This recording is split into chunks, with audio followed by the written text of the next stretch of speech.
Hello and welcome back to Infinite Jeff, the project where I, Jeff, read the book Infinite Jest to you one page at a time, one day at a time, record myself reading it, put it up on YouTube, and then one or perhaps more people will listen to it. I don't know. At least one, though. Hey, loyal listener. Appreciate you. Yeah.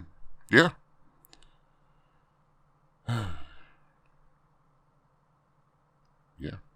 We're on to page 162 of Infinite Jest. Here we go.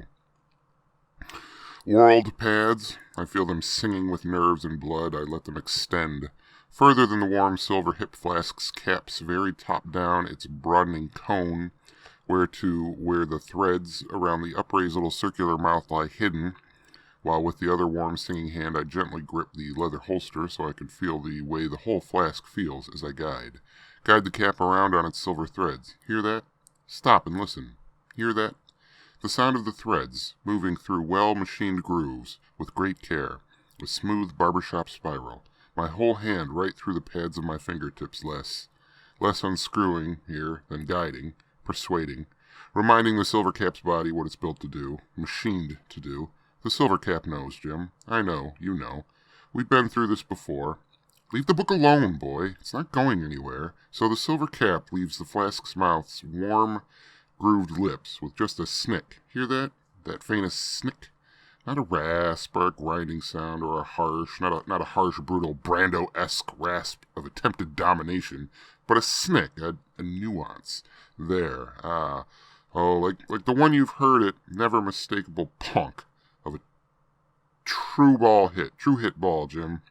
Well, pick it up then if you're afraid of a little dust, Jim. Pick the book up if it's going to make you all Google-eyed and chinless. Honestly, Jesus, why do I try? I just wanted to introduce you to the Broiler's Garage and let you drive, maybe.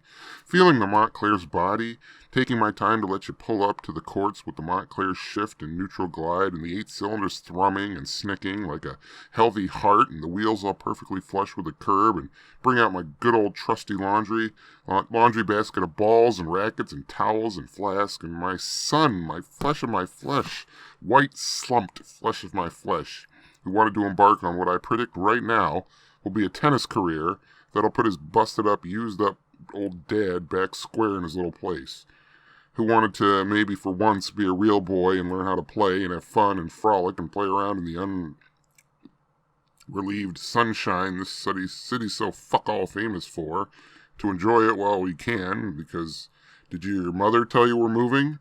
That we're moving back to California this spring? We're moving, son. I'm harking one last attempted time to that celluloid siren's call. I'm giving it the one last shot a man's obligation to his last waning talent deserves, Jim. We're headed for the big time again at last, for the first time since she announced she was having you, Jim. Hitting the road, celluloid bound, so say adios to that school and that fluttery little moth of a physics teacher and those slumped, chinless, slide rule wielding friends of no now wait. I didn't mean it. I meant I wanted to tell you now, ahead of time, your mother and I, to give you plenty of notice so you could adjust this time, because you made it so unmisinterpretably clear how this last move to this trailer park upset you so, didn't you?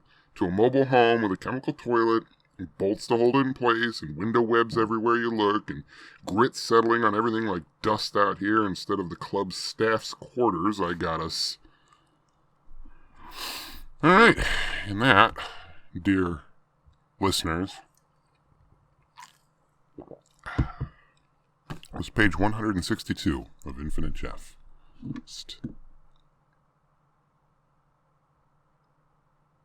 Good night.